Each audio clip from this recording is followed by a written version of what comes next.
70,000 لوگ ایسے ہیں جو بغیر حساب جنت میں جائیں گے، ان کا کوئی حساب نہیں ہوگا۔ اللہ اپنے کرم سے انہیں یوں ہی جنت عطا فرمائے۔ صحابہ نے عرض کی یا رسول اللہ صلی اللہ علیہ وسلم وہ کون ہیں؟ تو آقا کریم نے شرف فرمایا کانو لا یکتوون، یہ وہ لوگ ہیں جو اپنے جسم پہ داغ نہیں لگاتے، مخصوص نشان جسم پہ لگا لیتے ہیں، یہ فلاں بزرگ کی نشانی ہے، یہ فلاں جو ہے وہ شہید کی نشانی ہے۔ اللہ نے جب تمہیں سالم الاعضاء پیدا کیا ہے تو اپنے بدن کو تم کیوں نشانی، اس نے ساری نشانیاں لگائی ہیں، اس کی نشانیاں اتنی پکی ہیں کہ اس نشانیوں میں فرق بھی نہیں لگتا نا۔ یہ تمہارے انگوٹھے کی نشانی ہے، 6 ارب انسانوں کو لے آؤ اور نشان انگوٹھا لے آؤ، کسی ایک کا بھی نہیں ملے گا۔ یہ نشانی تمہارے رب نے لگائی ہے۔ جیسی صورت تمہاری ہے ایسی صورت کسی اور کی نہیں بنائی، تمہیں منفرد بنایا اس میں۔ پوری کائنات میں سارے لوگ تمہارے جیسے ہیں لیکن تم پھر بھی الگ دکھائی دیتے ہو۔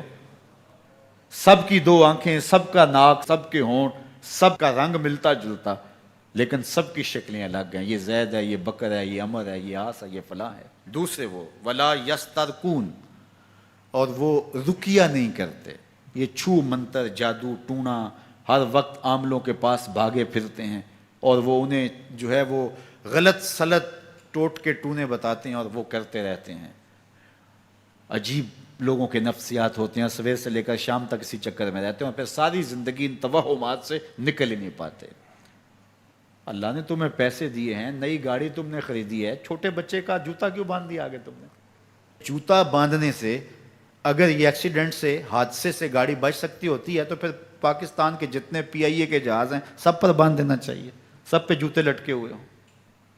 عجیب تم نے فلسفہ تراشا، کسی نے جو ہے وہ کالی رنگ کی پٹی باندھ دی نیچے، اس سے اس کو نظر نہیں لگے گی۔ گھوڑے کے پاؤں کے نیچے جو کھری لگی ہوئی ہوتی ہے، کچھ لوگوں نے اپنے گھروں میں وہ باندھی ہوئی ہوتی ہیں کہ اس سے ہمارے گھر کے اندر کوئی مصیبت نہیں آئے گی، کوئی تکلیف نہیں آئے گی۔ کسی نے ہنڈیا اپنے گھر کے اوپر الٹی رکھی ہوئی ہوتی ہے، یہ ہنڈیا بچا لے گی، اور میاں ہنڈیا کیا بچائے گی تجھے؟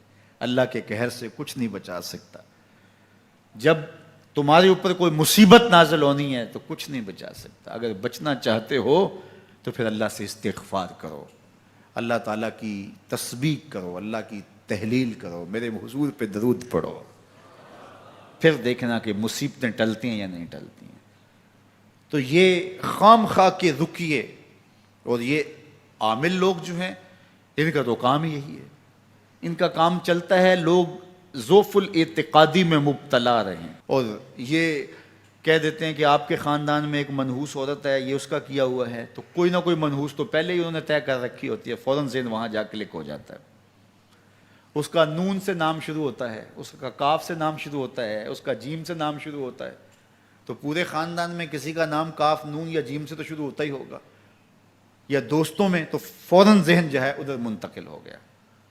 اب یہ بابا جی نے بتا دیا ہے، ہاں ہاں ہاں اس نے یہ بات کی تھی، کچھ باتیں یاد آنے لگیں، اس کاف سے شروع ہونے والے نام کے ساتھ نفرت پیدا ہو گئی۔ اس بابے نے نفرت کا کاروبار کیا ہے، اس نے تو 100 روپے 200 روپے لے لیے لیکن 2 انسانوں کے اندر نفرت ڈال دی۔ اس کا گریبان کل قیامت کے دن پکڑا جائے گا۔